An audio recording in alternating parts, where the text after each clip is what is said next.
Hello people of the internet, this is Kaiju Noir back with another theatrical movie review.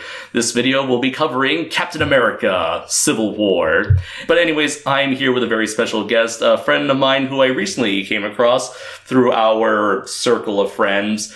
Give it up for the one and only Simon. Hello everyone on the internet. It's weird talking to, what do you have, 600 subscribers? Very close to like 700. I think it's like 690 around that in numbers. So assuming that everyone would watch this, yes, I'm right now talking to around 700 people, but right. We're only two in this room. Right. So you've never been part of a internet sort of video before. I've always wanted to do it, but for one thing, I'm lazy, right. And I've thought about doing this. I've certainly. Embarrassingly enough, I think about what I would say about a movie as if I was like a reviewer. Right, because we had conversations like that before. Yes. So that's why I thought you would be perfect for this. That's me doing my shower conversations. Yeah, with an actual person. Right. Yeah. So it's a very interesting experience where it's for now. Oh, sorry, that's the cats that you may have heard me talk about on the Sons of Sarazawa podcast. But it's very interesting because it's right now here in the here and now moment. It's just you and me, and you knew the cat. But like in the future, we are actually talking to like a future unseen audience. And people say we're not living in the future, right? Right. We are literally living in the future. We are having a conversation made for a future audience. I remember the first time I thought about that we're actually living in the future was when my friend had the Samsung watch right. that you hook up to your Galaxy. Oh, that's the smartwatch, right? Yeah, the smartwatch. And he like pushed a button. He said like call Simon. Yeah. And like responded to him. He could talk into his mic, like talk to the watch I looked at that and just like, we're living in the future. Right. It's like they had a commercial for that, or maybe it was for iPhone smartwatch, where they showed like all these like telecommunication watches throughout history and fiction, from like the Mighty Morphin Power Rangers, Dick Tracy, Star Trek, general like old school science fiction movies, spy movies. Yeah, it's like, can you give me a reading on this? So blah blah blah blah blah. Right on it, Dick Tracy. All right. So, anyways, so you are a student at Gifu University, right? I am. I'm right now in the second half of my 10-month exchange program. I'm a major in Japanese. I've been that for the past 2 years. So right now I'm in my third year. Right. So are you here specifically for the Japanese major? Yes. Like Jonathan, like our mutual friend Jonathan. Yes. Okay. Right now, my thesis back home has already been approved and it's actually published. Nice. Yes, it feels great. But you make me feel like a dumbass. but it's not a very good thesis. But if I pass this year, I can get my bachelor's. I can actually get my bachelor's degree because I need 3 years of studies to get my degree. Right. But I only studied 2 years, so like back home. So finish here, go back home. Get my stuff, like get my degree. Right. Plan to come back here to Japan and do stuff. I don't know, but and what is it that your main major back in Sweden? Oh, I'm Japanese. Japanese. Okay, so it's just like you're solely in Japanese. Okay. I've been soloing in Japanese. Okay, I don't know why I always thought you were like a science major, but I guess that's because a lot of our friends are science majors. Oh my god, don't talk to me about science. No, I know. Trust me, I know how you feel, man. I was like, this is not for me. I'm going to somewhere that's more of my thing. Yeah, I got really lucky because when I moved in high school to a different country even. And like before that, when I was planning for my studies, I thought I would do like a science program. But as things turned out, I moved into a high school that was more like humanities. Okay. And I realized that, wow, I'm really terrible at science. I'm so glad I'm focusing on humanities. That. Exactly, just like hallelujah, hallelujah. I don't have to learn the prep cycle. All right. All right, and like I mentioned in passing, you came all the way from Sweden, right? Yes, I am Swedish. Yes. The home of IKEA and ABBA, Europe. Europe, yes. The most smelliest food in the world. Yes, and the Swedish chef. And, well... Okay, he's American. The character himself supposedly comes from Sweden. Supposedly comes from Sweden, and I would be lying if I said I didn't joke about it with my friend, like international friends that get the joke that we say like bork bork. Yeah. Imagine if I would have like introduced you and you just came in going bork bork bork, and like that's right. What are your thoughts on this movie? Chocolate heavy moose moose. Really now? What are your thoughts on the inner themes between Captain America and Iron Man? Kaiju noir confront Swedish native. Yeah. All right. So I guess without further ado, let's get into our discussion on Civil War. Right. I mean, we can say also that we've had a couple of days between like our viewing, between recording and watching. Right. And I unfortunately missed the first 30 minutes of it, which really it's like. It's like something. The first 30 minutes of this movie is basically like set up for what it was acted as the catalyst for what would eventually spark the events of the rest of the film. It was so. Are we spoiling this? No, I prefer to keep the review spoiler free. But all right. So basically, what you missed was the Crossbones. Yeah, Crossbones and the event that caused the Avengers to go like. Because I'm assuming a lot of people maybe are aware that Civil War is a comic that's come up before, right? And in that it is about we know that Iron Man and Captain America fight with each other, right? And in Avengers: Age of Ultron, we kind of saw like the seeds of their mistrust and eventual like foreshadowing towards Civil War. Well, they've had friction ever since like first Avengers. That is true. Yeah, they also had very different ways of thinking, different ideologies. Captain America was much more. What would you call it? It's not positive. More. What's the word? He's a bigger optimist. Optimist and maybe romantic even. Yeah. Yes. Which comes from like him growing up in the Second World War. Right. And a lot of things felt very black and white. Yeah, and Tony's from like Tony's like businessman who like he's seen a lot of shit in his day. Yeah, and having been a person who would produce like missiles and weapons and all that stuff. And also that he's the only one who actually like saw went into the other dimension in the first Avengers. Which that led to his PTSD issue in Iron Man 3. Exactly. But yeah, so we're not spoiling. Okay, right? We're just like we're not. Obviously, we're not going to spoil this. I respect that. But what you basically missed was just like the introduction stuff that it established who Captain America is, who shows like kind of like a little bit of the fallout from the last Captain America movie with the Winter Soldier. Yes. He's still on the hunt for his best friend, his lost best friend Bucky, and shows the like very tension between like the world and the Avengers, that mistrust, and also a lot of I'm not sure if you saw that, but the consequences of after the events of Avengers.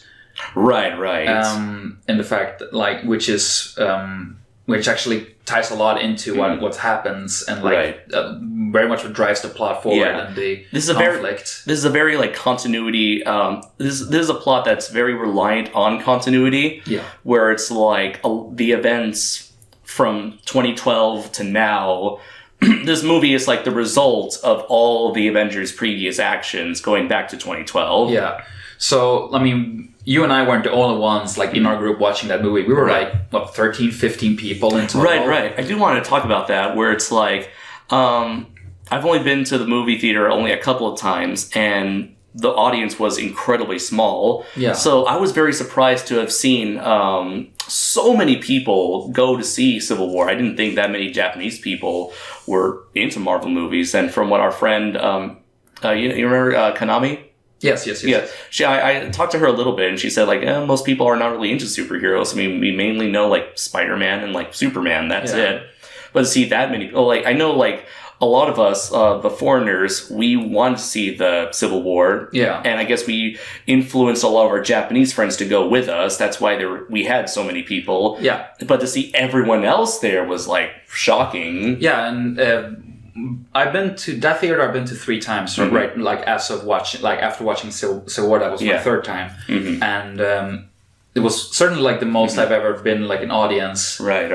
But I was actually we did the last showing that 9 day, o'clock, and I was actually still surprised that I was actually kind of worried that we would not be able to get in because we were so many, and I didn't know. I was kind of counting on the fact that the Marvel Cinematic Universe movies are not as popular or like in Japan as they are in the West. At least with Batman v Superman, those are, I guess, more recognizable characters to Japan. And I even saw like advertisement at the Masa Mall that had like those big cardboard cutout displays. Yeah, and apparently it was pretty packed during the opening night of Star Wars. Oh yeah, Star Wars. A lot of people, Japanese people I've talked to have seen the new Star Wars. Yeah. So, okay. So we're talking about the cinema going experience. Like, Japanese cinemas are pretty great, but they're a lot cleaner than American cinemas. Yeah. But like the floors aren't sticky. I was like, wait a minute, this wasn't right. Oh man, that was like a joke we did. Like that, you could throw soda down the wall and be like Spider-Man.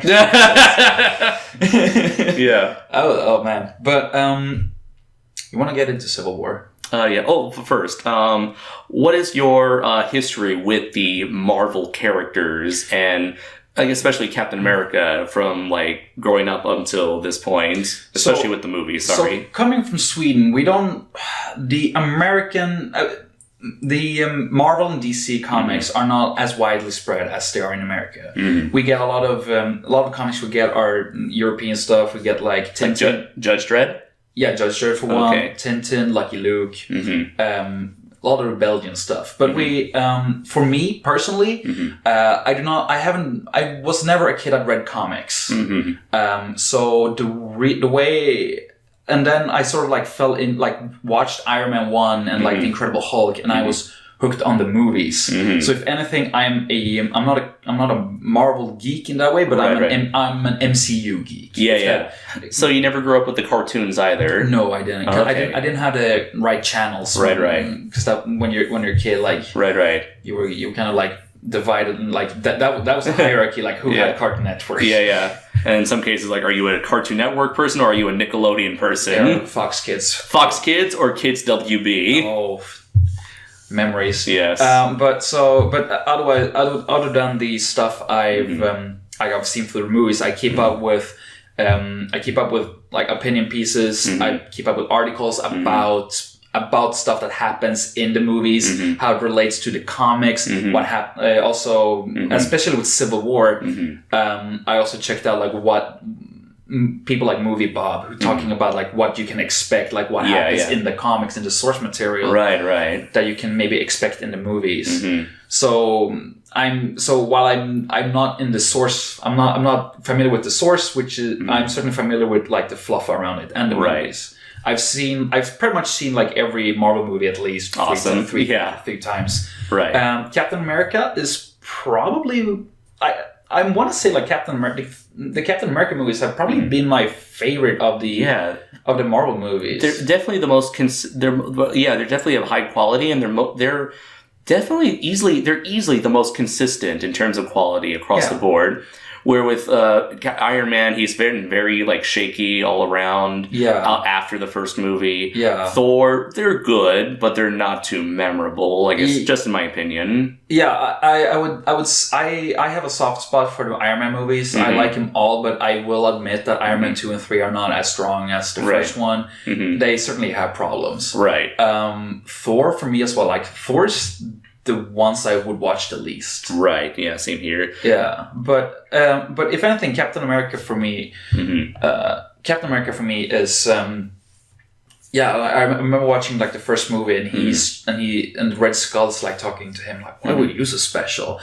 And he's like, "I'm just a kid from Brooklyn." Yeah. And you feel like he means it. And it's just that he's such a perfect, like he's such a great superhero in that sense. Right. And it's not like he is in a way like a Boy Scout similar to Superman. Yeah. Where he's very like what's the best way of describing this? I mentioned before, very optimistic. He believes in the good in humanity. He's the kind of person who is very he's willing to sacrifice himself for the good of the cause. Yeah. He wants to fight for what he believes in, which he believes in like the good in all men, and wants to fight for the little good person. Yeah. Even when he himself was the little person, he's still willing to fight for them. And he's a very noble character and very easily likable. Yeah. And I especially love that whole like man out of time angle that definitely played a big part of his character ever since they brought him back in the comics, but back in the 60s. In the 60s from the 40s comics. Yeah. That definitely adds a lot of pathos to the character. I mean, that was one of my favorite jokes in Cap 2 when when Falcon says like the Marvin Gaye album is like what you've missed. And he has this list of like Apple. Yeah. And it's like what Mexican food. Rocky 2? It's like stuff like that. It just makes my day. Absolutely, yeah. I love how like they approach this very maturely. Like they poke fun at how out of touch he is, but they don't make it like that super obvious cliche thing where it's like, oh, what are these? Oh, they're cell phones, Cap. How do you use these fangled contraptions that you would see in like any like poorly written like cartoon? Yeah, and it's like in Captain America when he just like in passing saying that he's been using the internet. Like that he's actually already gotten accustomed to using the internet. Right. What you gotta remember is that Captain America is not a stupid person. Right. He is smart. Right, absolutely. And I think isn't it in the comics that he actually has like his capability of thought is like it was improved even by. I'm not really sure because I don't read as much of the comics as I want to. Because apparently that's how he makes his shield bounce back to him. Because he like in the moment calculating the angles. Yeah, in like that split second, he calculates how he has to throw it for it to come back to his arm. Right. Which is obviously ridiculous, but it's comic books. Yeah. And it's kind of cool at the same time. Absolutely, man. It's like one of those things where it's like, it's kind of unrealistic, but it's like, hey, it looks cool. Yeah. Just accept it. And this, like, I will keep this as spoiler-free as possible, but they will actually mention. Yes, when a certain character brings it up. Yeah, about the ludicrousness of the shield. Yeah. Which was certainly maybe not a fourth wall break, but it certainly was like something that had to be said. Right. At a certain point. I was like, I'm actually shocked Tony just hasn't, like, in the previous movie was just like, just like, I could, like, he just says, like, I could do the math on how impossible that was. Yeah. So I guess, now we've talked about we've covered your history with these characters, especially Captain America in the movies.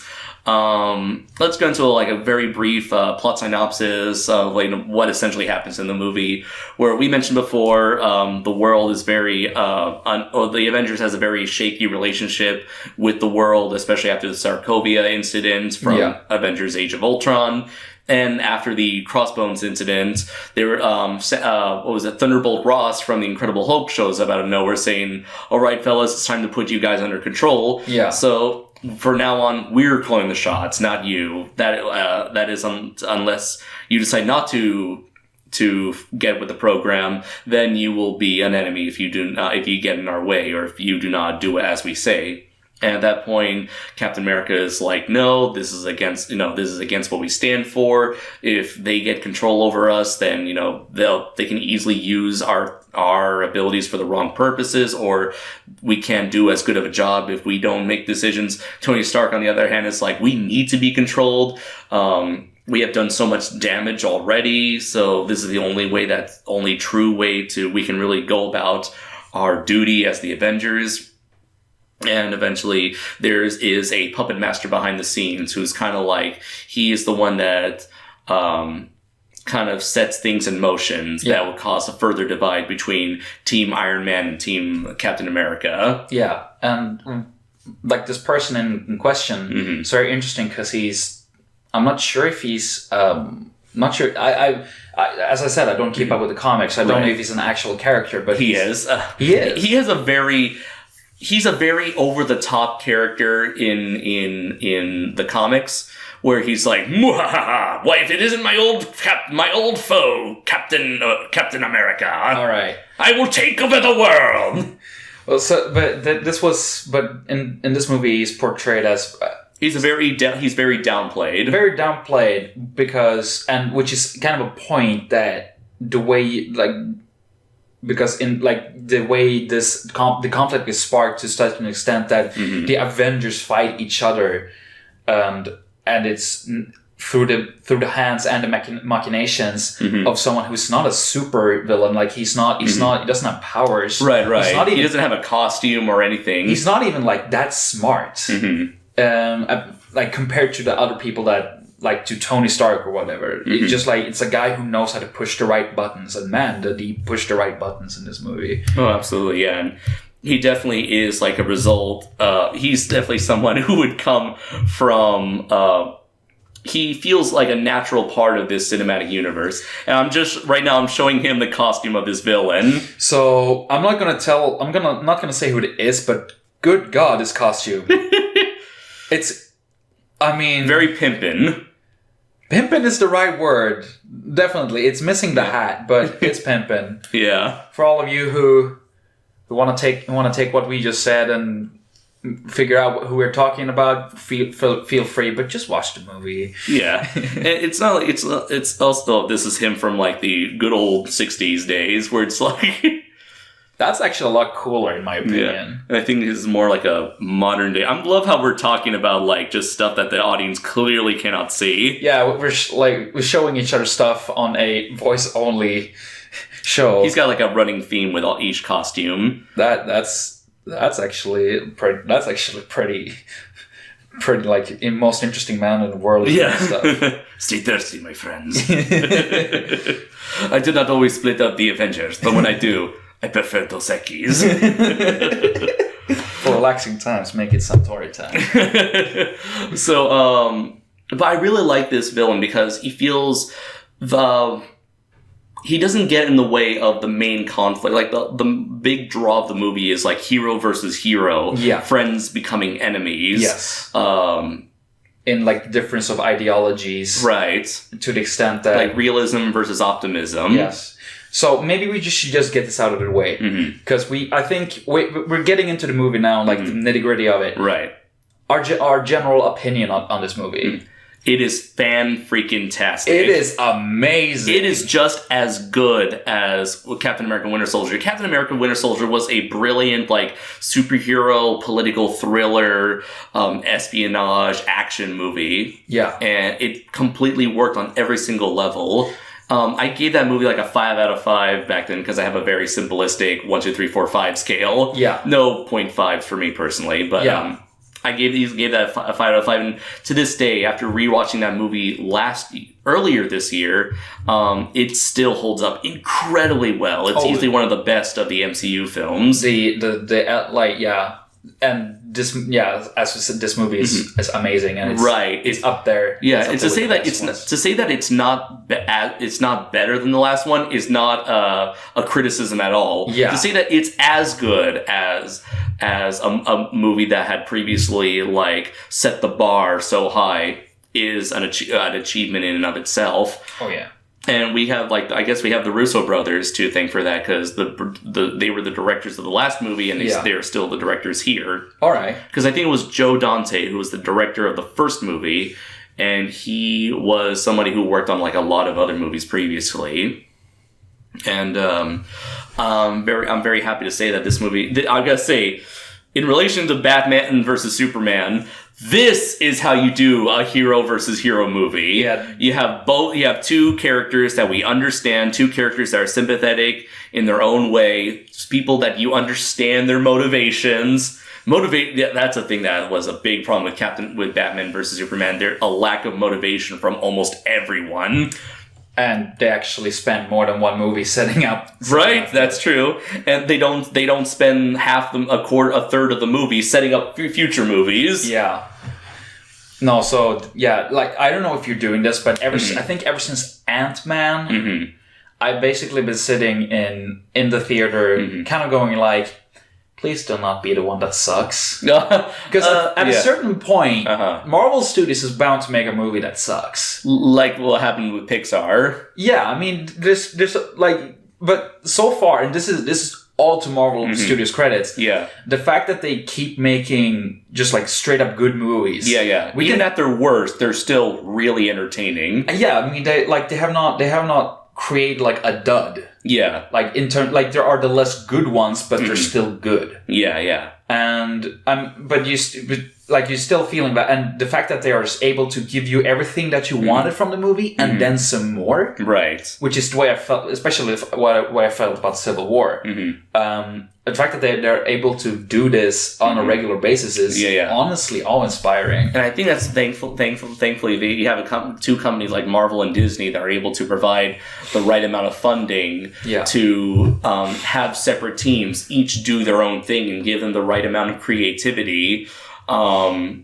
With a few mandates here and there, but at the same time give them each their respective space, time, money, and manpower in order to make all these multiple projects and get them out on time. Meanwhile, you have, like, in comparison, you have like a company like Toho Studios where several times in the past they have put out year after year of Godzilla movies, and you would see at certain points in time, you'd see that yearly schedule of the same team making a whole movie every year that would start to affect future movies, where you can see the budget slow going lower, the effects start to get a little sloppy here and there. But it's like when you have the resources, you are able to pull off as something as ambitious as the Marvel Cinematic Universe. This was a thought I just occurred to me. What an age we live in, actually. Yeah. Like, being nerd it's never been as easy as to be a nerd. Right. Like, in history. Because right now, it's easy jump into this sort of thing. Yeah, and the fact that the mainstream media is actually kind of like they've realized that you can make money out of nerds. Yeah. Have you seen? Do they have Hot Topics in Sweden? No, they do not. Do you know what a Hot Topic is? I've heard about it. Okay, yeah. It's essentially geek, nerdy, trendy stuff galore. We have a couple. I have one of those ish stores back in my hometown. Yeah, and it's like they blare pop music in it, and it's all like Bazinga shirts. Oh yes, that's a hot topic for us. Yeah.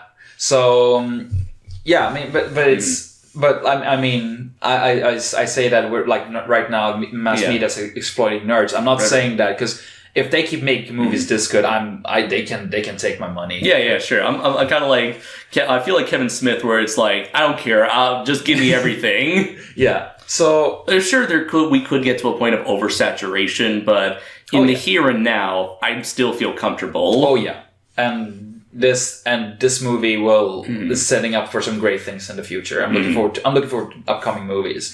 So I'm really curious as to how they're going to how the Avengers are supposed to come back after this. I think that's a problem, because we know in advance that there's an Avengers 3 Part 1, 3 Part 2. Yeah, so I guess that's Part 1 maybe will be them getting back together. Maybe, yeah. Them putting the band back together because we know who the big bad guy is going to be. Right, Thanos. Yeah. So you have wrinkly purple chin man. Yeah, you have a pretty good impetus to get the band back together. Right. And it's going to be interesting to see how the Avengers will eventually get back together for Avengers Infinity War. Yeah. But it's something that didn't work so well for like Iron Man 3, where it's like it looks like he's giving up being Iron Man. That's what the ending implies, but we know that's not the case because Avengers, Age of Ultron, Civil War, and everything else that contradicts that ending. Yeah, we know the release schedule, and they actually get into that in Civil War. The reason, why he's back in the costume, sort of passing by, but it's right. And he mentions that he tries to do less of that nowadays, and that Iron Man thing is starting to affect his personal life. Yeah. So, because it doesn't appear that he has like the army of suits that he had in Iron Man 3. Which I still think is stupid that he got rid of all of them. Yeah. I mean, again, makes sense if he was giving up being Iron Man, but that's not the case. Yeah, instead make the Iron Legion and and Hulkbuster. Yeah, well, I want to see Hulkbuster again. Oh man, you just said a word, and I'm like, I mean, I'm a giant. People, my fans know me as like the giant monster, and especially the giant robot guy. Yeah, I mean, one of my favorite movies of like the past 10 years is Pacific Rim. Oh, you love Pacific. Oh man, we're gonna get along so well in the future. Pacific Rim easily like within my top 10 favorite movies of all time. Yeah, but we're not here to talk about Pacific Rim. No. As much as I want to talk about giant robots and monsters, we're here to talk about superheroes. Goddammit. We're talking about superheroes here. We're talking about superheroes fighting other superheroes. Yes. So and you get that. Yes, a lot of it, and all of it. Like it's Marvel. They have set like the box standard of like great action scenes, right? And it just keeps getting better, and they deliver on some like there's especially the one scene like the airplane scene that you've seen in the trailers. Yes, and the scene where when Iron Man goes up against Bucky and Captain America. Right. I like how they gave the trailers kind of gave away all the best scenes, like hints of all the best scenes, but they never tell you in which order they take place in. Yeah, and because I thought like because of the locations, I thought it was all just one scene. Yeah, but no, it's actually spread across the whole movie, and it makes you want to watch that kind of trailer makes you want to see the whole scene in its entirety. Yeah, which is a good trailer in that. Right. It doesn't actually show any surprises. It's just hey. Superheroes fighting superheroes, but if you want to see how it goes, check out the movie. If you want to see why they're fighting each other, gonna watch the movie. If you want to see, like how they stop the fighting, watch the movie. Yes. What was it once? Oh yeah, the action.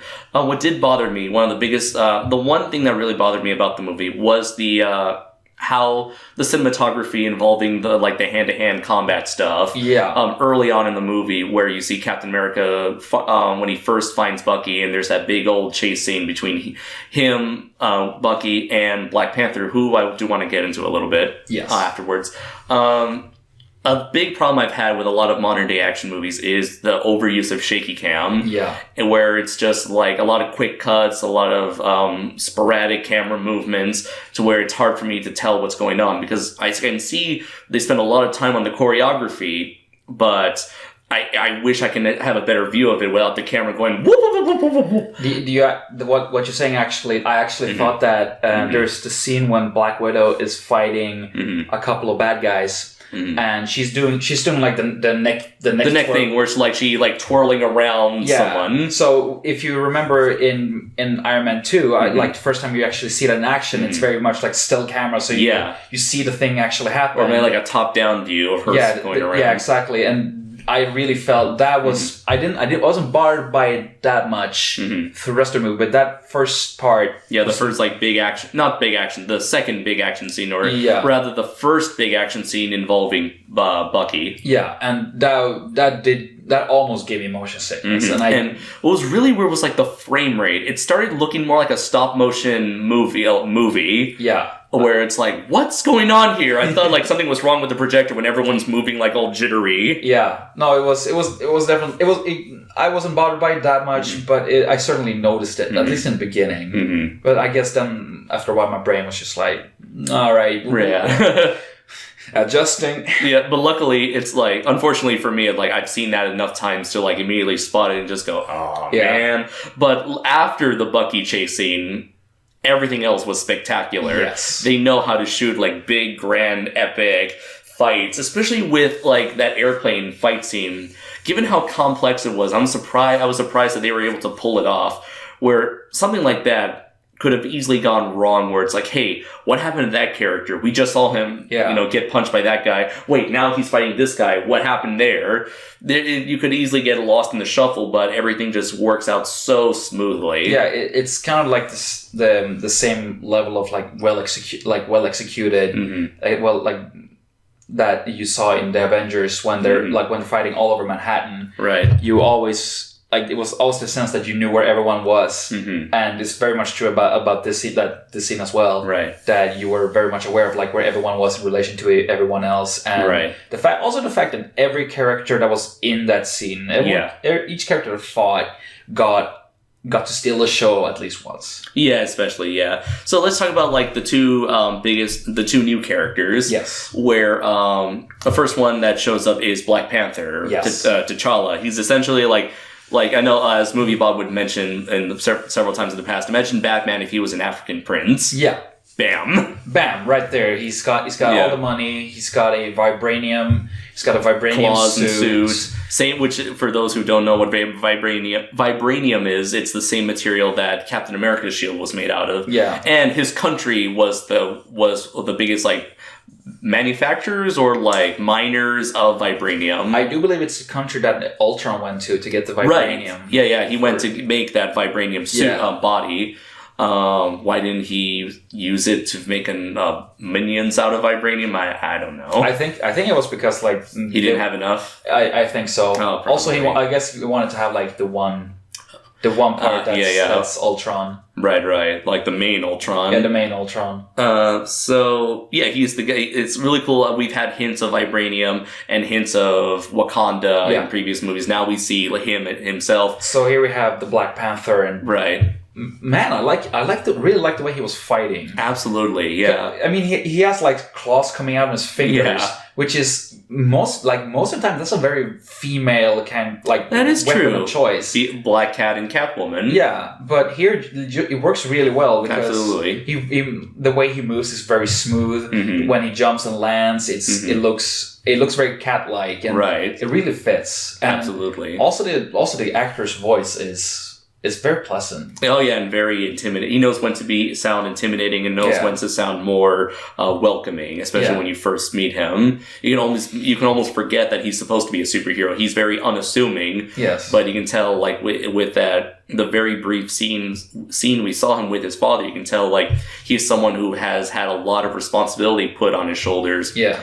And he is someone who has went through a lot in his life. Yeah. And he's just like ready. He has that energy ready to like burst out. Yes. And I like what they do with him in this movie, where in the comics, Spider-Man was kind of like the one established character who was like caught in the middle between both sides. Yeah. And they seem to replace Spider-Man with Black Panther without giving too much spoilers, but he seems to be the type of character who's like put in the middle. He's like the new character in the plot. A good portion of the plot focuses on him and establishing him, who he is, how he joins the group eventually, and they kind of put him in the middle as to say he sees both sides and learns from both sides. Yes. He's someone who has a lot of respect for both Tony and Captain America, and ultimately he has to make the decision as to what he wants to do with his own set of problems, by learning from the two sides, which was a lot like his choice of two sides was which one would lead him to his final goal. Yes, which I will not spoil, but that was very much the reason why he would not jump sides, but he would like side more with the other side. Yeah, because he had a certain goal that he wanted to fulfill, and meanwhile, moving on to the other character, we have Spider-Man. Man, I watched the second trailer not long before we actually went to the movie theater, and I completely forgot that Spider-Man would turn up in this. I was anticipating Spider-Man the whole time, but it's like the moment he shows up, you hear the name Peter, you hear Aunt May, you hear his voice, I'm like, yeah, it was. Like, when I realized that Spider-Man was, like, when they were showing Peter Parker on the screen for the first time, it's just like, you didn't see his face, but you knew already who this was. And I realized, okay, so Spider-Man is one of the show stealers of the new characters. Yes, absolutely. And he certainly is, you mentioned before that this is the Peter Parker you want. Yes. And me not being a comic, like, haven't watched a lot of, read a lot of comics. I haven't watched the Sam Raimi trilogy in forever. Okay. And I certainly do not like The Amazing Spider-Man. Okay. I like the first one, although my opinions on the first one has certainly gone down. Yeah. But the second one, there are some good moments in there, mostly from the actors' performances, but it's a big mess of a film. Yeah, and although unlike Movie Bob, I'm not going to be like whining about it, saying that it's the worst thing ever. It's not the worst. It's not the worst thing that has happened to Spider-Man. Let's just get that straight. Right. But I wouldn't go that far. Yeah, but never. but it's certainly just quickly on the Amazing Spider-Man. Like I don't get nitpicky a lot, but that movie made me nitpicky, which was like it went past the line where I couldn't suspend my disbelief. Yeah. You start to see less of a movie and more of a hackneyed script. Yeah, but you start to see like the politics of the film business. You see through the mirror and you can just see the businessmen in the background. Yeah. You see the man behind the man behind the curtain. Yes. But constantly fucking things up. Oh boy, did they fuck things up. But this Peter. Yes. He's great. Tom Holland, yeah. He is, because I really loved when they introduced him, because the way they introduced him is that they don't really explain that he was bit by a radioactive spider. Right. It's like, you know all of this. You all know this. It's like how'd you get these powers? Like, oh, it was a long story. Yeah, the long story, and it's basically it's the director saying that y'all have been watching these movies since 2002. Yeah, you know who Spider-Man is. Yeah, you know unlike a certain other hero versus hero movie that felt the need to retread the origin just to bring it up in the second act in the most hackneyed way possible. Martha. Wow, I can feel the hostility coming at it. But no, so you get Spider-Man and. He's certainly he certainly talks a lot, but he's not like the jokester a lot. He talks about he certainly both sides of Civil War have like the character that's out of the water. Yeah. Ant-Man. You're referring to Ant-Man. I'm referring to Ant-Man. I'm referring to Ant-Man on Captain America's side, right? And Spider-Man on Tony Stark's side. Yeah. Because they're both like. Holy shit, I'm eating Iron Man. Right. They're like next generation superheroes. Yeah. They're heroes who are kind of in a way influenced by other heroes. Yes. And they look up to their respective mentor figures. Yeah. You get Ant-Man, Peter Lang saying hi to Captain America. He's like he's almost like asking for his autograph. Yeah. And then like, holy shit. And then also like Peter is approached by Iron Man because he's an MIT student. Yeah, which I thought I thought he was a high school student. Well, he was gonna get like the. I don't know. Like I got it like he was part of MIT, but maybe that's that's in. I want to say Boston. Yeah, no, MIT. That's Massachusetts. Massachusetts. And Spider-Man's always in Queens. Yeah, he's always established in New York. Right. So because it was to talk about like the funding that we get, but it certainly like helped explaining why Spider-Man could create the webbing, which is something that maybe that Amazing Spider-Man didn't do as well as a good job of. It kind of like glanced over. No, actually, he stole the webbing, which was conveniently being made in Oscorp. Oh, so he wasn't even too smart, and then anyway. Well, he made the webbing. He just stole the fluid. Yes. But they certainly like set up Peter as a nerd, super smart, like only a science major could create something like this. Science, and certainly like from what I know about Spider-Man, that's who Peter Parker is. Right, and I love the character. He exudes a lot of energy, a lot of personality. He is very likable, and he's very. I don't know. It's like he feels like a teenager. Yeah. Funny enough, our friend, another one of our mutual friends, Sebastian, he mentioned how he thought this Spider-Man looked like a baby compared to the other live action Spider-Man. Yeah.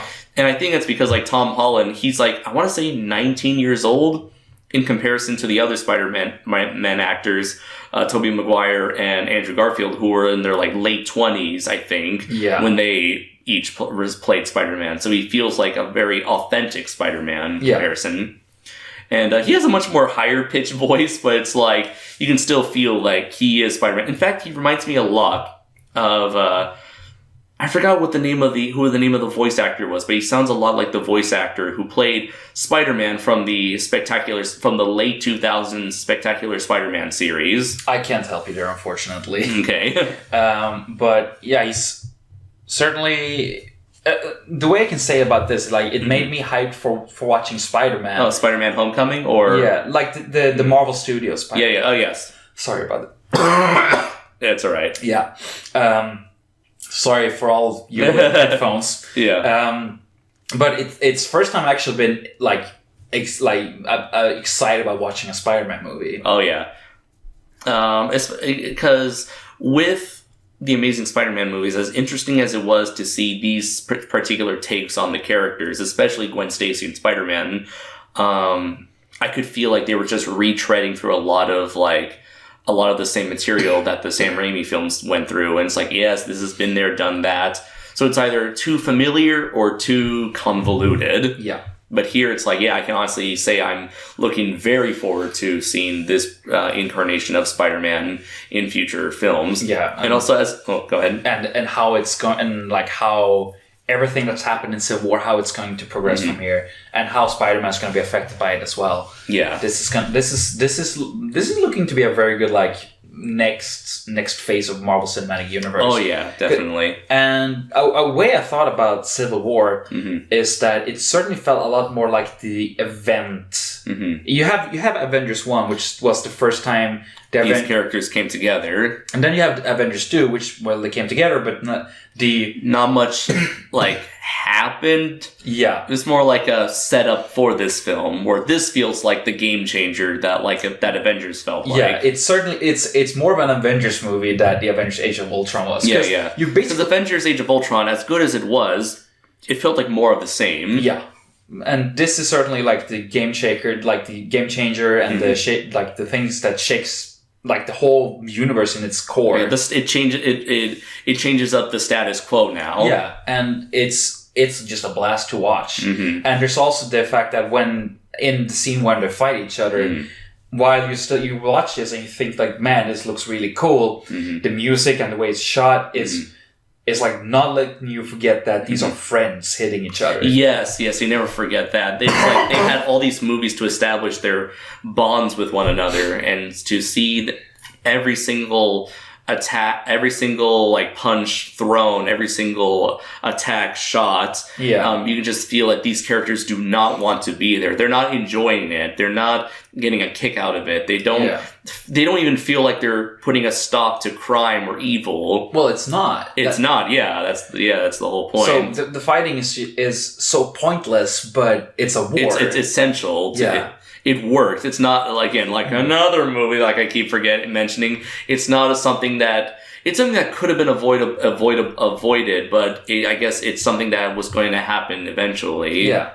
And it's also a good thing that Thor and Hulk are not in this movie. Yeah. Because the fight will be over very quickly. Yeah. Because no matter how strong people are, fighting against a guy who can wield thunder, right, and a guy who can beat up the guy who can wield thunder. Yeah. I think I saw this one comic where it's like Thor is like, hey, how come I wasn't a part of this Civil War? I like wars, and both like Tony and Captain America was like, Thor, you don't need to be here. You don't care about Earth or like Sokovia or whatever. You don't need to be a part of this. Fine, I'll be in my own war. And it was like Huntsman, Winter's War, because Chris Hemsworth was in that Snow White movie. Snow White thing, yeah. And now that it has a sequel for whatever reason. Yeah, well, yeah, but Thor's doing his thing. We're gonna see what he's up to in Ragnarok. Right. That's next year? I think so. Yeah, because this year we have Doctor Strange. Yes. And do we have another Marvel movie after Doctor Strange this year? Just Civil War and Doctor Strange. Maybe.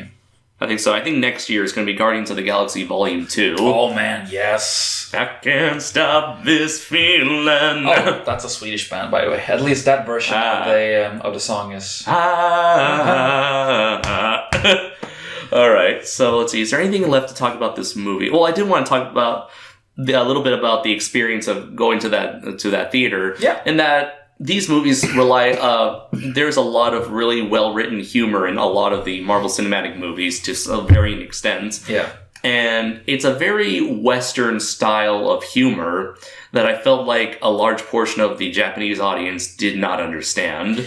For me, my view of like Japanese comedy is very much... It's all physical. They're mostly relying on like physical comedy, right? Yeah, or very obvious jokes. Oh, exaggerated emotions. I'm so sorry to the viewers. It's all right. But yeah, a lot of the humor comes from slapping the other guy in the face, Yeah, or like saying like you're a dumb idiot, or a lot of comedians are like character actors who portray idiots, and it gets old after a while. But some of them are quite funny. Or like if you look at any anime, it's like, oh, I tripped and fell in the woman's breast. Oh, doi. But yeah, derpy-doo. I mean, we talked earlier about Archer, right? That is something that the Japanese would never understand. I watched some of the Japanese subtitling on Netflix. And it's just, man, the jokes do not translate. And it's the same thing in the Marvel movies, I feel. Like a lot of jokes, because jokes are always in context to your culture and your awareness of the culture. Right. And Japan, while they are a very like westernized country, they have like their own little universe of media and pop culture, and it's not easily adapted. Like Western media is not very easily adapted into it, which is why a lot of Western movies tend to bomb. Like not, or at least not do as well as they probably should have. Like in comparison to the rest of the world, right. And I guess like with Japanese audiences in particular, they're not very like as movie obsessed as Western countries are. And apparently, like people like us, we consume this shit all the time. Oh yeah, and apparently, like Japanese moviegoers, at least in cinema, they're all actually super quiet. Yeah. Yeah, that's true. And even Sebastian, he mentioned that he was kind of nervous about laughing because like the old woman next to him would be like, It was kind of like annoyed by his laughter, even though that's like what the movie is intending for us to do. Like I was laughing at a lot of the jokes, and I felt like, oh shit, I'm the only one laughing here. No, you weren't. You at least one more person. Yeah. I was laughing myself. At least 3 of us were laughing. Yeah. So I mean, there's a point where you also gotta. I mean, this has nothing to do with the movie, but being a foreigner in Japan, you have what I like to call the foreign card, which is kind of like the race card. Like if you feel like you're doing something that's maybe taboo or it's like considered rude, right? It's just like, no, I'm a stupid foreigner. Like, okay, this stupid fucking gaijin. Yeah, just like let him do his thing. Yeah, that's your Excalibur in this country. Nice.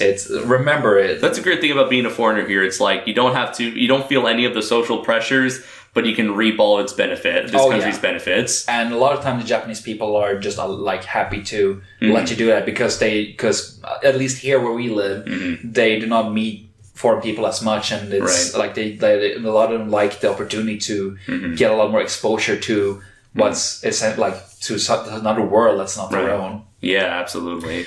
Especially we have like happen to know quite a number of like Japanese students who are curious or like interested in like in foreigners enough to like actually interact with us and learn more about our way of living or our like kind of culture. Yeah, I also have a lot of friends who when I'm with them, they what they mostly do is like they just want to touch me, just maybe to see if I'm real at this point.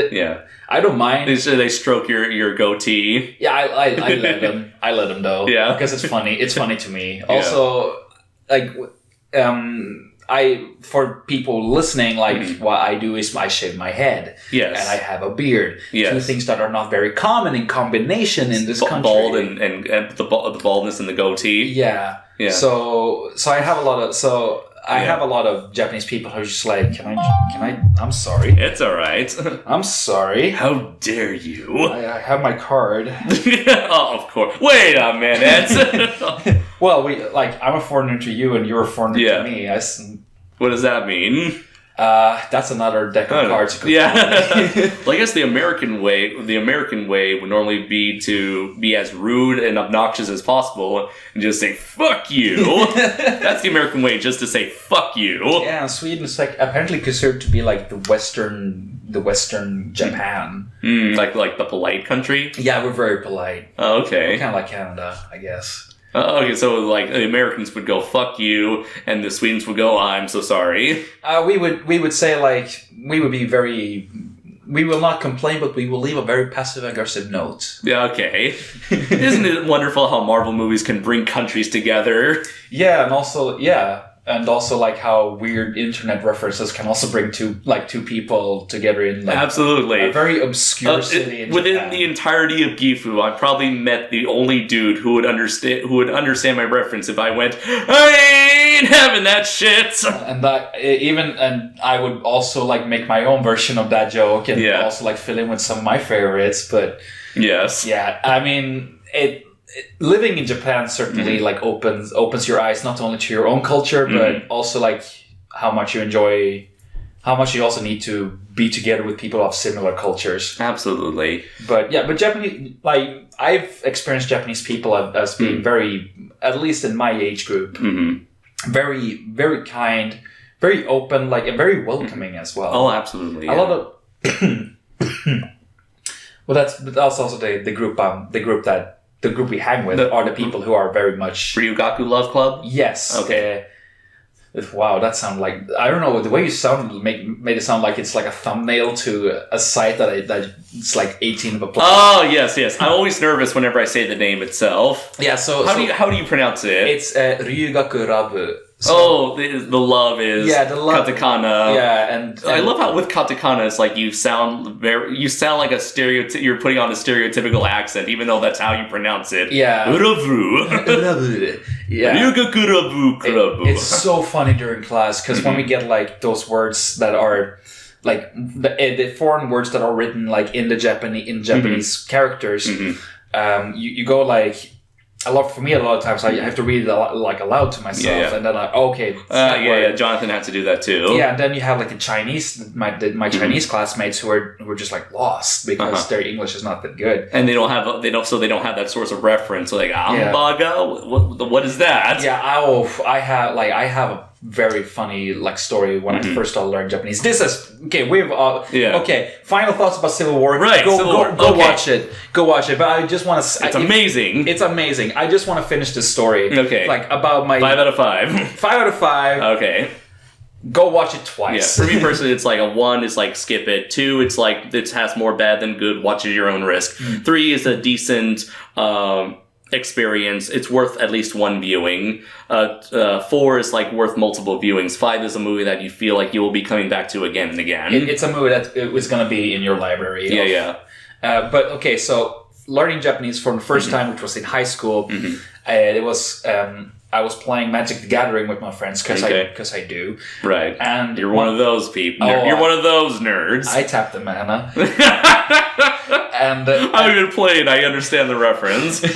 And my friend had a Japanese card, which was a goblin card because he was playing a goblin deck. And I picked it up and she's like, see if I can read some of this. And this was the time where I had to read out from aloud for myself to get it, but it was also like I had to focus so hard on what it was saying that I didn't recognize what I was saying myself, despite me saying it out loud. So I hold the card like this, like I stared intently, and I'm slowly and deliberately saying "Goburin Kuricha." And I go like, what is that? And my friends just look at me like I'm an idiot. Yeah. And like, Simon, goblin creature. And ever since that point, that's like 5 years ago. Yeah. 5-6 years ago. And like, Goburin Kricha is still like the way they make fun of the bane of your existence. Yes. But, do you want to close it out now? Or let's see. Well, let's see. We've talked a lot about this movie. Civil War is easily being one of the biggest, most anticipated movies this year. Not only for like moviegoers, but also like for comic book fans. Absolutely, yeah. So I'm wondering, besides Doctor Strange, are there any bigger movies, like the big blockbuster tentpole films that are going to be coming out later in the year? I mean, I know I'm definitely looking forward to Shin Gojira. Yes. Or Godzilla Resurgence, as it's going to be known in America or in the West. That doesn't come out until July. Yeah. Is there anything else? Well, I know Deadpool is coming out in August here in Japan. In June, actually. June, okay, They moved it forward because even moviegoers in Japan were calling bullshit on that. I'm surprised they would care about that because it's like Deadpool's style of humor. Would that be something that the Japanese would get? I've read like the Facebook the Facebook group like posts like the commercials there, and certainly like through the language they use, it's very comedic, And it's looking like they're... Because they don't seem very keen on realistic violence. No, they're not. But again, it's a big blockbuster movie. And first it was going to come out in August, but then it was moved to June, which I'm very happy about that. Yeah. Which means that I can actually watch Deadpool sooner. 4 months later than everyone else. I will say it's worth it. I'm looking forward to it. Other big movies, Revenant is coming out next week here in Japan. Really? Okay, I've seen it. It's really good. So, yeah, I definitely want to see it. I also want to check that out. What else is coming out, really? Like Japanese movies. Well, in Japanese movies, there's a new Yu-Gi-Oh movie. That's a thing. That's a thing. That's still a thing. That's still a thing. We had a Detective Conan movie a while back. Yeah, and it's apparently very much connected to the bad guy, the black suits organization that turned Conan into a kid in the first place. And it's hilarious because I used to read a manga when I was a kid. And it was at one point when I had like books 1 through 60 in Swedish. 60. 60 here. Fuck. I loved it. But it came to a point where I was just like, they're still just, they're not moving, it's not moving forward, like the plot thread. Right. It's the status quo syndrome. It's status quo syndrome. Or what it's called, the status quo is God syndrome. Yeah, and at the movie theater, you could buy like a compilation book of every time like the black suits have shown up and done stuff. And the book was like 3 times the size of like a regular volume. And I'm like, this fucking manga has been out for 20 years. Yeah. And this is all you've got through. And I just look at the end, like, you haven't even caught the goofy guy. Yeah. Like the like the obvious sidekick to the imposing, intimidating guy. Yeah. At least catch him. Yeah. At least Dragon Ball Z has the common sense to kill a bad guy before you move on to the next bad guy. Yeah. Other big movies that come out in Japan, at least, you have The Ring versus The Grudge. Well, I've never been a fan of modern day horror films, the very like jump scare heavy films. But it's like I'm curious as to how they would make a ghost versus ghost movie. It's the silliest stuff though. Like Kayaka versus Sadako, and I'm like. Yeah, this is apparently a thing that's going to happen right now. Yeah. So who knows what may happen in the near future in terms of future theatrical movie reviews. But I'm very glad that we were able to review a movie around the time that it's also coming out in America. So it's still a relevant review. Thank you so much, Simon, for joining me on this 1 hour long review. Oh, thank you for having me. And